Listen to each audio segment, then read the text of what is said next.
বেঈমান, তোর কি বেঈমান? তুই তো মূর্তি ছাড়া তোর কিচ্ছু নাই বেটা। ওই মালিক তো আমার মালিক, আমি ওই মালিকের সেজদা করি, আমার মালিক তোকে খাওয়ায় বেটা। আল্লাহ রিজিক দেয় ওদেরকে, ওরা আম করে ধমক দেয়, ওরা আমাদেরকে ধমক দেয়। যত ধমকই দাও, মনে রাখো যুবক, তোমাদের কাছেও বলি, এই ইসলাম আমাদের কাছে আমানত। আমরা সাফ কথা 110 কোটি 130 কোটি বেঈমান আমরা ভয় পাই না। আমরা কোনো সংখ্যা গণি না, ওদেরকে আমরা গণা তো ধরি না। আমাদের একজন, আমাদের শুধু একজন, আগেও একজন, এখনো একজন, আগামী দিনেও একজন, তিনি আল্লাহ। বলো ভাই কে? আর তিনি আকবার, তিনি সবচেয়ে বড়, সবচেয়ে বড়, তিনি বড়, একজনই বড় আমাদের, আল্লাহু আকবার। বলো ভাই, সবাই বলো, জোরসে বলো ভাই, আল্লাহু আকবার, আল্লাহু আকবার, আল্লাহু আকবার। বলো বলো, আওয়াজ করে বলো, বলো বলো। বেঈমান শুনুক, কাঁটা তারের বেড়ার থেকে শুনুক বেঈমান। বড় স্লোগান দাও, আল্লাহ বড়, আল্লাহু আকবার, আল্লাহু আকবার, আল্লাহু আকবার। আল্লাহই বড়, আল্লাহই বড়, আল্লাহই বড়। 110 কোটিকে আমরা হিসাব করি না। ইনশাআল্লাহ এই বাংলাদেশের ইমানদার মুসলমান আমরা কলিজার খুন দিয়ে হলো মাতৃভূমির প্রতি ইঞ্চি জমিন আমরা হেফাজত করবো ইনশাআল্লাহ, ইনশাআল্লাহ। সোজা কথা, কোনো সন্দেহ নেই, কোনো সন্দেহ নেই। আমার মতো 2, 4, 10, 50 হাজারের রক্তে জমিন হয়তো ভাসবে, কিন্তু এদেশেও ইনশাআল্লাহ কালেমার পতাকা উঠবে ইনশাআল্লাহ। হ্যাঁ, এদেশে হিন্দু থাকবে, কোনো অসুবিধা নাই। আমরা কোনো সময় আমরা তাদের উপরে জুলুম করি নাই, কিন্তু জবাই যুবক মনে রাখো, এ কথার উপরে প্রতিবাদ করতেই হবে যে ইসকনের গুন্ডারা, সন্ত্রাসীরা এই দেশে থাকতে পারবে না। ইসকন সন্ত্রাসী, ইসকন গুন্ডা, গুন্ডা, হিন্দু গুন্ডা, হিন্দু সন্ত্রাসী। অতএব ইসকনের অন্তর্ভুক্ত কোন হিন্দু সন্ত্রাসী গুন্ডা এদেশে থাকতে পারবে না। এদেশে সাধারণ হিন্দুরা থাকুক, কোনো আপত্তি নেই। আমরা কোনোদিন তাদের উপরে কোনো জুলুম করি নাই, কেউ করে নাই, কেউ করে নাই, কেউ করে নাই। 5ই আগস্টের পরে ওদের মন্দির আমাদের মুসলমানের সন্তানরা পাহারা দিছে, আর বিনিময়ে তার প্রতিদিনের দানে বেঈমান আমাদের মুসলমান শহীদ অ্যাডভোকেট সাইফুল ইসলাম আলিফকে জবাই করে দিয়েছে। এই ছিল বিনিময়, এই ছিল প্রতিদান। তোমরা যুবক ফিরে আসো ভাইয়া, আগামীর সম্ভাবনা ভাই আমার, এটা মনে রাখো ভাইয়া, আগামীর সম্ভাবনা নিশ্চিত ইসলামের। সারা বাংলাদেশ হিসাব ধরো না, সারা পৃথিবী মিলাইয়া ধরো।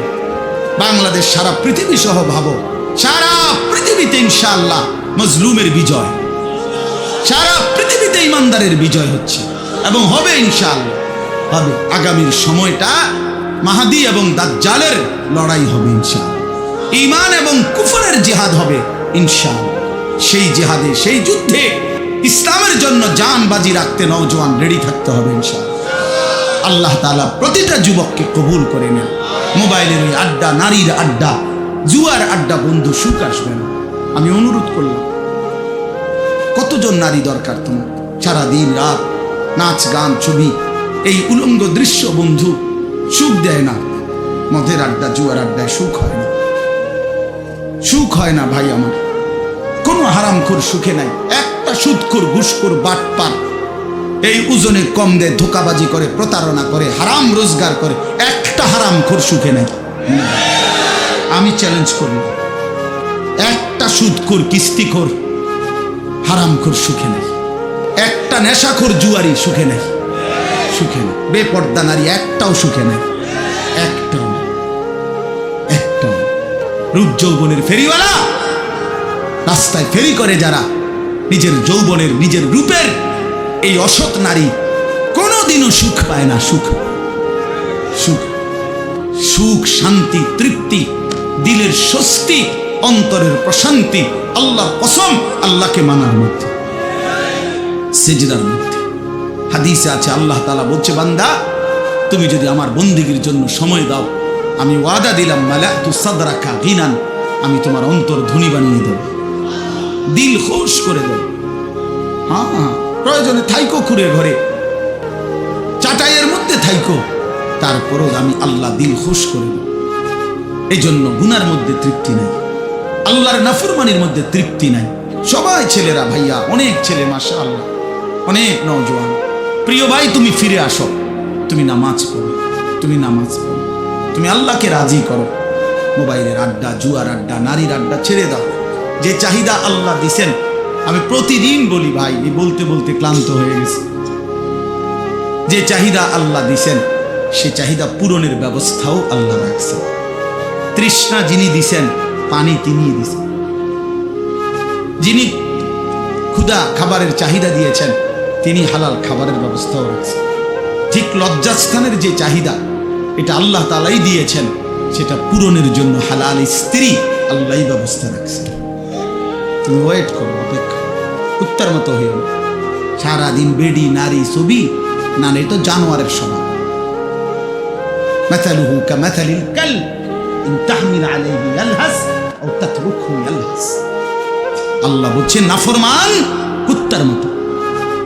সরাসরি কোরআন শরীফের আয়াত।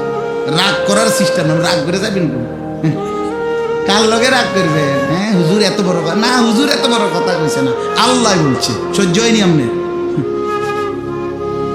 কার লগে রাগ করবেন আপনি? আল্লাহ বলছে ফামাসালুহু কামাসালিল কালব, নাফরমান কুত্তার মতো। কালব অর্থ কি?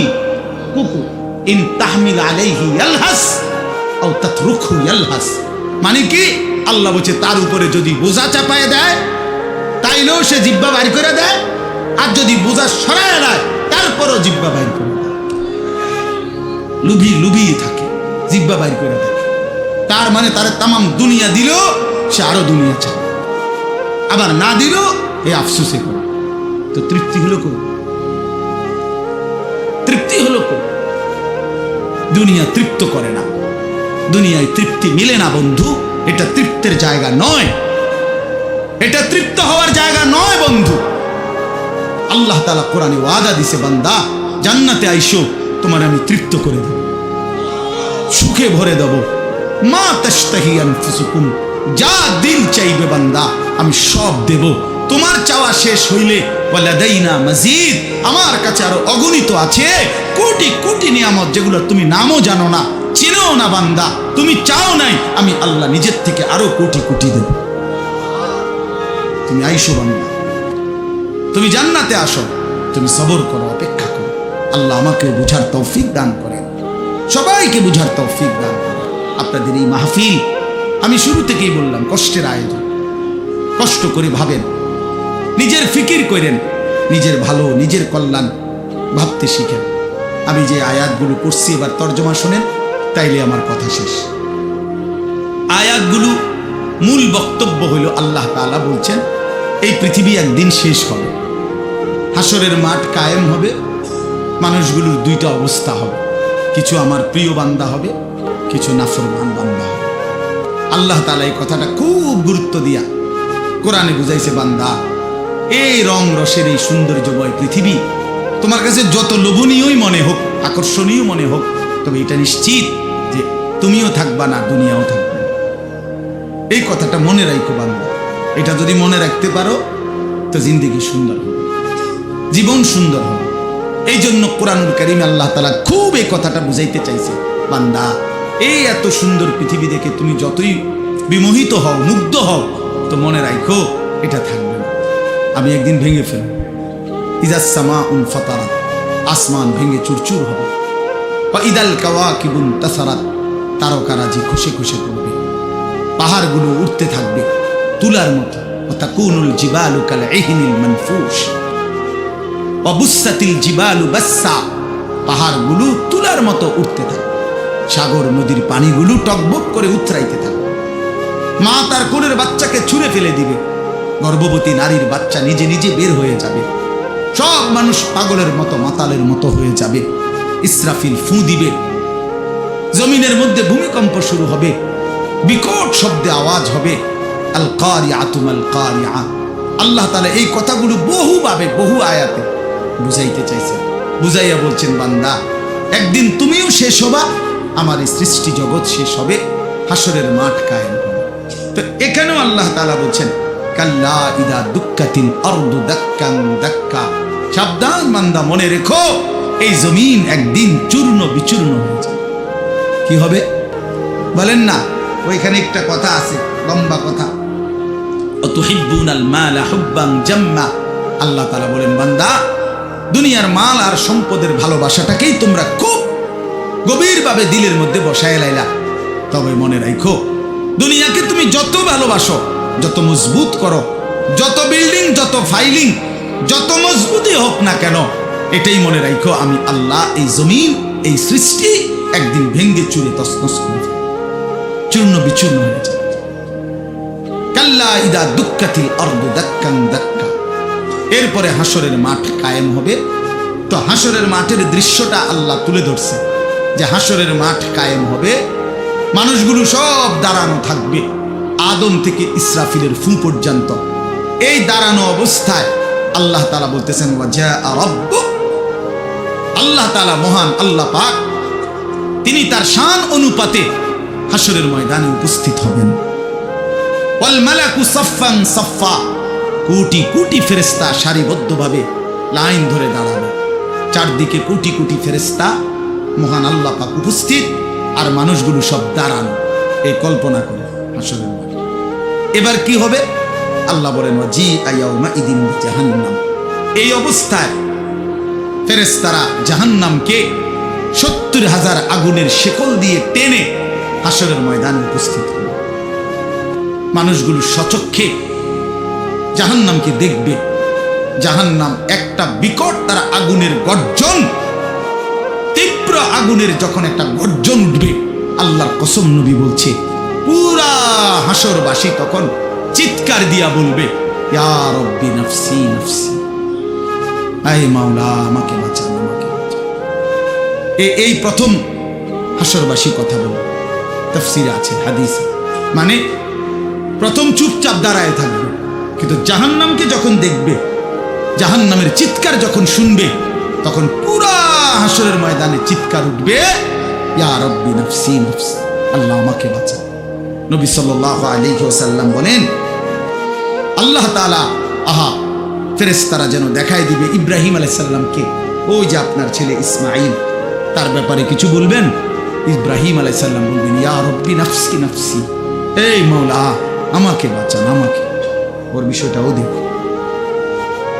ইয়াকুব আলাইহিস সালাম, ওনার ছেলে ইউসুফ আলাইহিস সালাম, এটা সেই ছেলে 40টা বছর দুনিয়াতে, যার জন্য উনি কাঁদছিলেন। ফেরেশতারা বলবো, ওই যে ইউসুফকে দেখা যায়, তার ব্যাপারে কিছু বলবেন। ইয়াকুব আলাইহিস সালাম বলবেন, ইয়া রব্বি নফসি নফসি, এই মাওলা আমারে বাঁচান।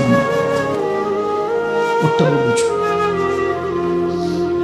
অজি আয়াউমা ইদিন বিজাহান্নাম, জাহান্নামকে হাসরের ময়দানে আনা হবে। বন্ধু, বিষয়টারে তুমি আমি খামখেয়ালি মনে করো না বাপ।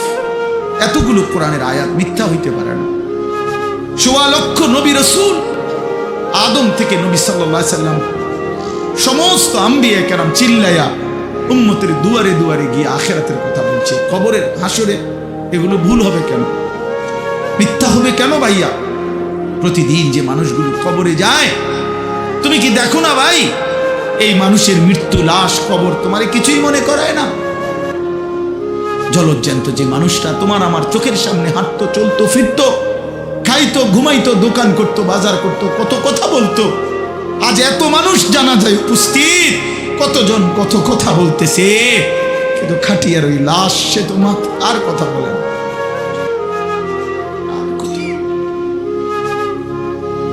আর কথা বলে না। আমি তো আমার বাবার লাশ দেখছি, আমার বাপ সারা জীবন দেখতাম, আব্বারে দেখছি আমি বুঝাবার পরে সারাক্ষণ বলতো, আমার সময় নাই, সময় নাই। আমার মসজিদ, আমার স্কুল, যে বাবারে দেখতাম ফজরের পর থেকে রাত 11 তো দৌড়াইতেন, শুধু ব্যস্ত ছিল, সেই বাপ একদিন স্তব্ধ হয়ে গেছে।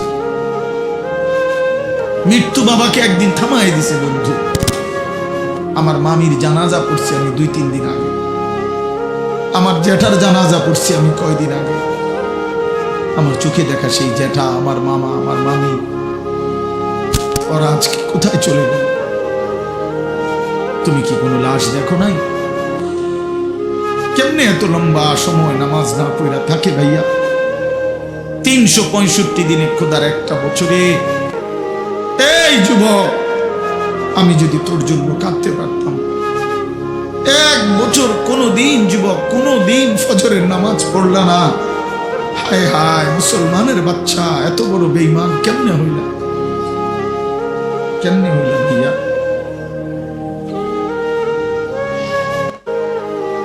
এ কেমন জিন্দেগি ভাই? কোনোদিন নামাজ পড়বা না? একজন মুসলমান 30 বছর মিথ্যা বলে? একজন মুসলমান 30 বছর সুদ খায়? এটা কেমন ভাইয়া? ইনসাফের সাথে বলে, ইনসাফের সাথে বলে। وجيء يومئذ بجهنم يومئذ يتذكر الإنسان وأنى له الذكرى। রব্বুল আলামিন বলেন, নাফরমান জাহান্নামের দিকে তাকিয়ে তার পুরা জিন্দেগীর সব কথা মনে পড়বে। ওয়ান্না লাহুদ যিকরা, কিন্তু আল্লাহ বলেন, বান্দা মনে পড়ে বলো না কি লাভ হবে?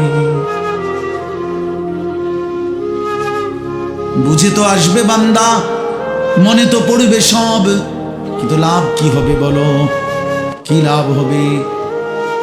ইয়াকুলু ইয়া লাইতানি কদ্দামতু লিহায়াতি, নাফরমান তখন বলবে, হায় আফসোস, ইয়া লাইতানি, হায় আমার আফসোস, মন্দ কপাল, আমি যদি দুনিয়ার হায়াতে থাকতে আজকের এই আখিরাতের জন্য কিছু পাঠাইতাম। সময় তো ছিল, সুযোগ তো ছিল, হায়াত তো আমার মাওলা দিছিল, রাত দিন তো দিয়েছিল, সুস্থতাও দিয়েছে, জীবন দিয়েছে, যৌবন দিয়েছে, আল্লাহ তো আমারে সব দিছিল, আমি কি করলাম?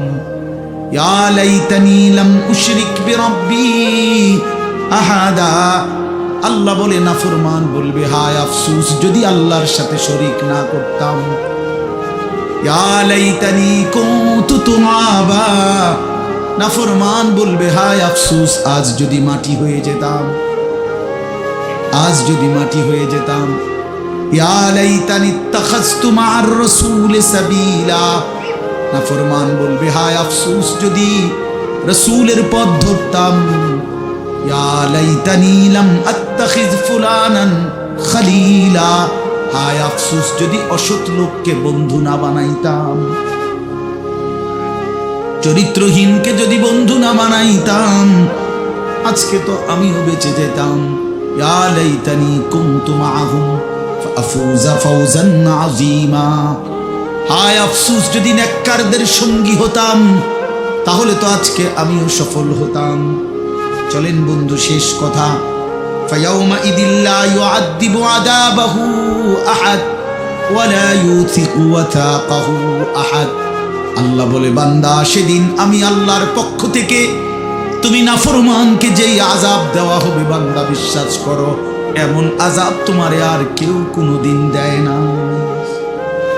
এমন ফিডা তুমি আর খাও নাই, এমন বেইজ্জতি আর কোনোদিন হও নাই বান্দা, এমন শাস্তি আমি আল্লাহর পক্ষ থেকে দেওয়া হবে। ওয়ালা ইউসিকু ওয়াথাকাহু আহাদ, আল্লাহ বলে, নাফরমান আমার ফেরেশতা তোরে যেই বাঁধাটা বাঁধবে, এমন শক্ত বাঁধা বান্দা তোরে আর কেউ কোনোদিন বাঁধে নাই। আল্লাহ আমাকে মাফ করে দেন। ইয়া আইয়াতুহান নাফসুল মুতমাইন্নাহ, বিপরীত দিকে এবার আল্লাহ তাআলা ইমানদার নেককার বান্দাকে ডাক দিবে। মানে ওই যে এনেটা ফিডাফিডি চলতে আছে, নাফরমানরে টাঙ্গাইয়া ফিরতে আছে, বানতে আছে, একটা মায়ের চলতে আছে, এই কারণে আবার আমার নেককার বান্দা নিয়ে আবার ঘাবড়ায় যায়। আমার আব্বারে দেখতাম, এত রাগী মানুষ ছিল, আমগো বড় কোনো বাইরে যদি আব্বা লাঠি নিত ফিডার লেগা, আমার মনে আছে ছোটবেলায় আমি দেখেই কাইন্দে দিতাম, শিক্ষার দিতাম। আব্বা কইতো, না না তোর তো আব্বা কিছু কইনি আব্বা। তা আল্লাহ তাআলা বলেন, আমার ইমানদার বান্দা নিয়ে এবার ঘাবড়াইয়া যায়, তা আল্লাহ নিজেই ডাক দিবেন, ইয়া আইয়াতুহান নাফসুল মুতমাইন্নাহ হে আমার প্রিয় আত্মা, পবিত্র আত্মা, প্রশান্ত আত্মা, আমার ইমানদার বান্দা, ইরজিই ইলা রাব্বিক, কোন ঘাবড়ায়ো না, তুমি তোমার মাওলা আমি রবের কাছে আসো, রাদিয়াতাম মারদিয়া, আমিও তোমার উপরে রাজি, খুশি, তুমিও আমার উপরে খুশি। কোন টেনশন করো না, ঘাবড়ায়ো না, ওইরে ফিডা চলবো, তুমি মারতো না, তুমি টেনশন করো না। ফাদখুলি ফি ইবাদি ওয়াদখুলি জান্নাতি, আল্লাহ বলবে আমার নেককার বান্দা, প্রিয় বান্দা, তোমার আমার আরো নেককার বান্দা এখানে আছে, ওদের সাথে গিয়া মিশো, একসাথে আমার জান্নাতে ঢোক, আমার জান্নাত। এই শেষ কথাটা বলি, প্রিয় ভাই হযরত মাওলানা মুফতি ইয়াসিন আহমদ ফারুকি মাওলানা সাহেব অসুস্থ বললেন, শুনছি আমি, আল্লাহ তাআলা পুরাপুরি শিফায়ে কামিলা আজেলা দান করে। আমি নিজে কোমরের ব্যথা আছে 2 দিন, প্রচন্ড ব্যথা, এরপরও আল্লাহর দয়ায় আসার সুযোগ হয়েছে। তো বলতেছিলাম ভাইয়া, এই শেষ কথাটা হলো, এখানে একটা কথা আছে, ওয়াদখুলি জান্নাতি, এই জান্নাতি, আল্লাহ বলবে বান্দা আমার জান্নাতে ঢোকো। তো তাফসীরের মধ্যে লিখছে, ইমানদার বান্দা, নেককার বান্দা, তার সারা জিন্দেগির কষ্ট মেহনতের বিনিময়ে, আমলের বিনিময়ে, হাসরের ময়দানে আল্লাহ যখন বলবে আমার জান্নাতে ঢোকো, আল্লাহর কসম ইমানদার বান্দা খুশিতে আনন্দে আত্মহারা হয়ে যাবে যে মালিক আমারে মালিকের জান্নাতে ঢুকতে দিয়েছে। কালকে আমি এক জায়গায় মাহফিলে যাইতেছিলাম, তা আমার একজন ঘনিষ্ঠ বন্ধু, কোম্পানিগঞ্জ বাজারের ব্যবসায়ী নুরুল আলম ভাই, ওরে আমি ফোন দিলাম, দোস্ত আপনি কই? কয় আমি তো যাওয়ার জন্য রেডি হয়েছি। আমি বলছি না না, আপনি আমার গাড়িতে যাবেন, আপনি আমার গাড়িতে যাবেন। তো এই কথা বলাতে সে খুশিতে আনন্দে, আর বলেন কি হুজুর আমার আপনার গাড়িতে নেবেন? আমি হ্যাঁ আমার গাড়িতে আপনি যাই, এই কথা বলাতেই খুশি হয়ে গেছে। তো রব্বুল আলামিন যখন বলবে বান্দা তুমি জান্নাতি, আমার জান্নাতে ঢোকো, বান্দা বলবে মালিক আমি সব পাইয়া লাইছি, আমি সব পাইয়া লাইছি। এই জন্য ইনশাআল্লাহ কেউ না উঠি, ছেলেরা ভাইয়া তোমরা উঠো না বাপ, দয়া করে সবাই মেহেরবানি করে আমাদের প্রিয় ভাই হযরত মাওলানা মুফতি ইয়াসিন আহমদ ফারুকি দামাত বারাকাতুহুমুল আলিয়া, তার জবান থেকে নসিহত শুনে দোয়া করে এরপরে আমরা যাওয়ার চেষ্টা করো। আল্লাহ তাআলা সবাইকে ভালো করেন, প্রত্যেকেই নামাজের ফিকির করি, 5 ওয়াক্ত নামাজ পড়লে ইনশাআল্লাহ জিন্দেগি সুন্দর হবে। মোবাইলের আসক্ত যুবক ছেড়ে দাও, নারীর আসক্তি ছেড়ে দাও, যেটুকু প্রয়োজন মোবাইল ওটুকু প্রয়োজনীয় হালাল কাজে ব্যবহার করো, কোনো মানা নাই বন্ধু, কিন্তু হারামের কাজে গুনাহের কাজে জিন্দেগিটা নষ্ট করো না বন্ধু, দুনিয়াও আফসোস হবে, আখিরাতেও আফসোস হবে। আল্লাহ তাআলা আমাদের প্রতিটা সন্তানকে কবুল করেন। প্রিয় ভাই তোমরা বসো ভাইয়া, যে কতক্ষণই শুনো বসো না ভাই, এই নওজোয়ান ভাই বসো, ছায়া রেছে আমি ব্যাটকে কারে কয় বুঝে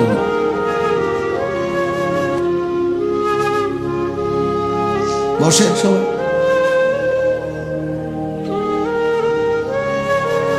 আল্লাহর কথা বসে শুনতে হয়, আল্লাহর কথা জুতা খুলে শুনতে হয়, আল্লাহর কথা আদবের সাথে শুনতে হয়, আল্লাহর কথা সর্বোচ্চ মনোযোগ দিয়ে শুনতে হয়, তাইলে জিন্দেগি বদলায়।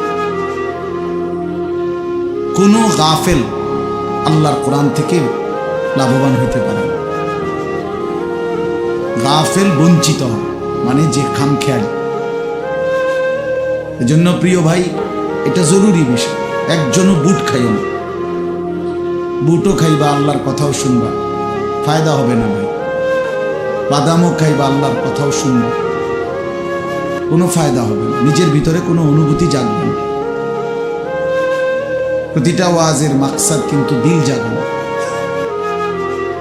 দিল জাগানো, নিজের ভেতরটাকে ঘুমন্ত বিবেকটাকে জাগিয়ে তোলা, এটাই মূল একটা মাকসাদ, অন্যতম মাকসাদ। প্রতিটা আয়োজনের পিছনে অনেক কষ্ট আছে, এই মাহফিল, এই প্যান্ডেল, এই স্টেজ, পোস্টার, হ্যান্ডবিল, ওলামায়ে কেরামকে দাওয়াত দেওয়া, যথোপযুক্তভাবে এদেরকে নিয়ে আসা, ঠিক মতো গুছগাছ করা, অনেক কাজ।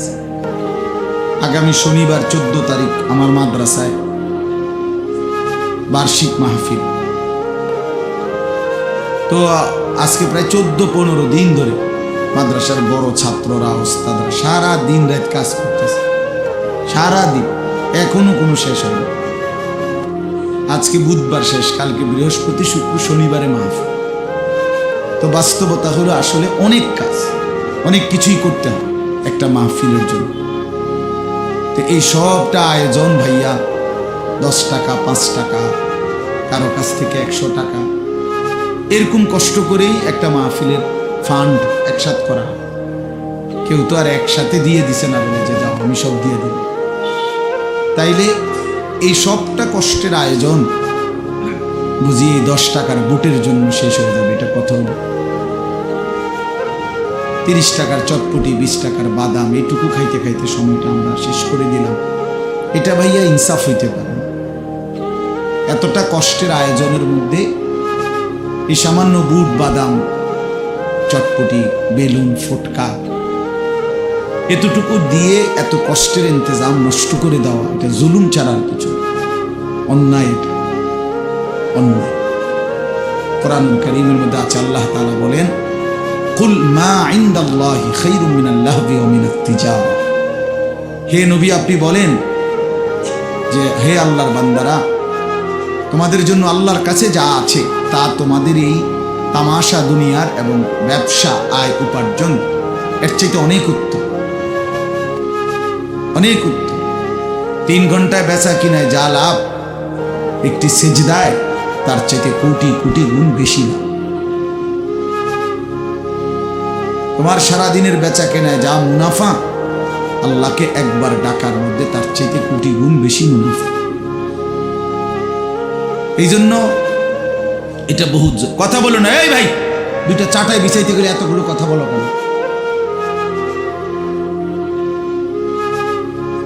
একদম কথা বলবো না আমি। ভাই তোমরা যদি বসতে রাজি না হো তো বাইরে চলে যাও। হ্যাঁ যাও, বাইরে যাও। 2-4 জন গাফেল না শুনলে কি হয়েছে?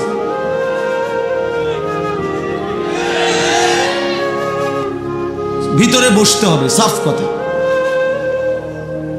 যার দরকার বসবে না তো সে বাহিরে ঘুরুক, অসুবিধা। বাহিরে বুট আছে, বাদাম আছে, চটপটি আছে, বন আছে, চা আছে, ভিজাই খাইব, চা দিয়ে।